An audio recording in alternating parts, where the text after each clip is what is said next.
Hello friends, welcome to our channel DDS movie review. ఇంకా Yellamma movie నుంచి first glimpse అయితే release అయింది. ఇంకా ఏ23 మూవీ అయితే అనౌన్స్మెంట్ అయితే జరిగింది. ఇంకా వీటితో పాటు సంక్రాంతికి రిలీజ్ అయిన movie box office collection details ఇంకా ఇవన్నీ అయితే ఇంకా ఈ వీడియోలో అయితే మాట్లాడుకుందాం. ఇంకా ఈ వీడియోలోకి వెళ్ళే ముందు ఒకే క్వశ్చన్, ఇంకా ఎవరైనా మన ఛానల్కి సబ్స్క్రైబ్ చేసుకోకుండా కానీ ఈ వీడియోని చూస్తుంటే వెంటనే ఈ వీడియోకి లైక్ చేసి మన ఛానల్కి సబ్స్క్రైబ్ అయితే చేసుకోండి. మేము పెట్టే మూవీ అప్డేట్స్, మూవీ రివ్యూస్ మీరైతే మిస్ అవ్వకుండా అయితే చూడొచ్చు. ఈరోజు సంక్రాంతి కాబట్టి మూవీస్ నుంచి అప్డేట్స్ అయితే వచ్చాయి. ఎల్లమ్మ మూవీ నుంచి అయితే గ్లిమ్స్ అయితే రిలీజ్ అవుతాయి. ఆ గ్లిమ్స్ అయితే చాలా బాగా నచ్చింది నాకైతే. మెయిన్గా అయితే బ్యాక్గ్రౌండ్ స్కోర్ సూపర్ కనిపించింది. మ్యూజిక్ అయితే డిఎస్పీ కావడంతో మ్యూజిక్ అయితే మాత్రం అదిరిచ్చిండు.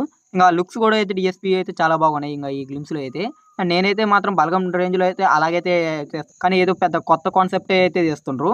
ఇంకా చూడాలి ఈ మూవీ ఏ రేంజ్లో తీస్తారో. అండ్ ఇదైతే మాత్రం పాన్ ఇండియాగా అయితే రిలీజ్ అవుతుంది మూవీ. చిన్న మూవీ అయితే పెద్దగానే అయితే ఈ మూవీని అయితే తీస్తున్నారు పాన్ ఇండియా వైజ్ గా. ఇంకా ఈ గ్లిమ్స్ కానీ మీరు కానీ చూసింటే ఈ గ్లిమ్స్ మీకు ఎలా అనిపించాయి అయితే కింద అయితే కామెంట్ అయితే చేయండి. ఇంకా అల్లు అర్జున్ గారి 23 మూవీ కూడా అయితే అనౌన్స్మెంట్ అయితే చేసిండ్రు. ఇంకా లోకేష్ కనకరాజు గారితో అయితే ఈ మూవీ అయితే ఉంది. ఇంకా మ్యూజిక్ డైరెక్టర్ వచ్చేసరికి అనిరుద్, కాబట్టి పవర్ఫుల్ కాంబో అని అయితే చెప్పొచ్చు.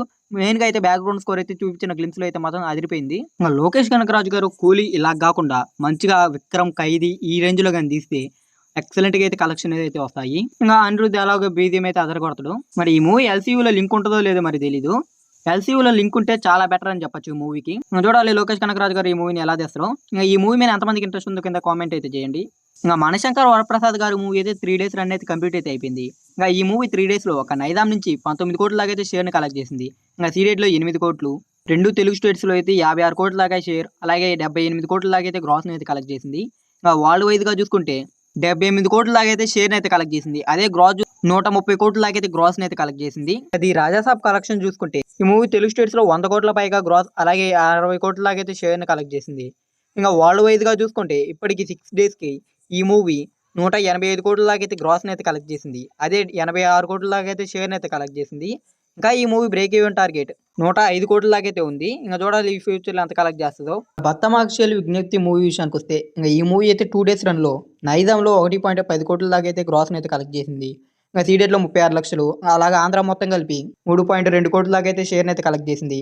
ఇంకా గ్రాస్ చూసుకుంటే 4.5 కోట్ల దాకా అయితే గ్రాస్ అయితే కలెక్ట్ చేసింది. ఇంకా Karnataka, rest of India, overseas మొత్తం కలిసి 96 లక్షల దాకా అయితే షేర్ అయితే కలెక్ట్ చేసింది. ఇంకా అలాగా బత్తమాక్షలు విజ్ఞప్తి మూవీ 2 days కి వరల్డ్ వైజ్ గా 4.2 కోట్ల దాకా షేర్, ఇంకా గ్రాస్ చూసుకుంటే 6.3 కోట్ల దాకా అయితే గ్రాస్ అయితే కలెక్ట్ చేసింది. ఇంకా ఈ మూవీ బ్రేక్ ఈవెన్ టార్గెట్ 20 కోట్లు కాబట్టి 15.8 కోట్ల దాకా అయితే షేర్ కలెక్ట్ చేయాలి. ఇంకా చూడాలి ఎలా పర్ఫార్మెన్స్ చేస్తుందో. ఇంకా నవీన్ పోలిశెట్టి గారి అనగనగా ఒక రాజు మూవీ విషయానికి వస్తే డే 1 అయితే కంప్లీట్ అయిపోయింది. ఆ డే 1 అయితే మాత్రం ర్యాంపేజ్ గా అయితే కలెక్ట్ చేసింది. ఫస్ట్ గా తెలుగు స్టేట్స్ లో చూసుకుంటే నైదాంలో 1.85 కోట్ల దాకా అయితే షేర్ అయితే కలెక్ట్ చేసింది. ఇంకా సీడెడ్ లో 56 లక్షల దాకా అయితే షేర్ అయితే కలెక్ట్ చేసింది. అలాగా అనగనగా రాజు మూవీ 2 తెలుగు స్టేట్స్ లో 5.3 కోట్ల దాకా అయితే షేర్ అయితే కలెక్ట్ చేసింది. ఇంకా గ్రాస్ చూసుకుంటే 9 కోట్ల దాకా అయితే గ్రాస్ అయితే కలెక్ట్ చేసింది. ఇంకా కర్ణాటక, రెస్ట్ ఆఫ్ ఇండియా మొత్తం కలిపి 30 లక్షల దాకా అయితే షేర్ అయితే కలెక్ట్ చేసింది. ఇంకా ఓవర్సీస్ లో అయితే 2.5 కోట్ల దాకా అయితే గ్రాస్ అయితే కలెక్ట్ చేసింది. అలాగా వరల్డ్ వైజ్ గా అయితే 8.1 కోటి దాకా అయితే షేర్ అయితే కలెక్ట్ చేసింది అనగనగా ఒక రాజు మూవీ. గ్రాస్ చూసుకుంటే 16 కోట్ల దాకా అయితే గ్రాస్ అయితే కలెక్ట్ చేసింది. అలాగే డే 1 అయితే ఎక్సలెంట్ రెస్పాన్స్ అయితే వచ్చింది. ఇంకా డే 2 హోల్డ్ కూడా అయితే ర్యాంపేజ్ గా అయితే ఉంది. ఇంకా చూడాలి ఈ మూవీ డే 2 ఏ రేంజ్ లో నెంబర్ పెడుతుందో. మీరు ఎంత ఎక్స్పెక్ట్ చేస్తున్నారో అయితే కింద అయితే కామెంట్ చేయండి. ఇంకా ఈ వీడియోకి లైక్ చేసి ఈ వీడియోని అయితే మీ ఫ్రెండ్స్ అండ్ ఫ్యామిలీకి వీడియోని షేర్ చేయండి. ఇంకా మన ఛానల్ సబ్స్క్రైబ్ చేసుకొని పక్కన ఉన్న బెల్ ఐకాన్ అయితే ఆన్లో పెట్టుకోండి. మేము పెట్టే మూవీ అప్డేట్స్, మూవీ రివ్యూస్ మీరైతే మిస్ అవ్వకుండా అయితే చూడొచ్చు.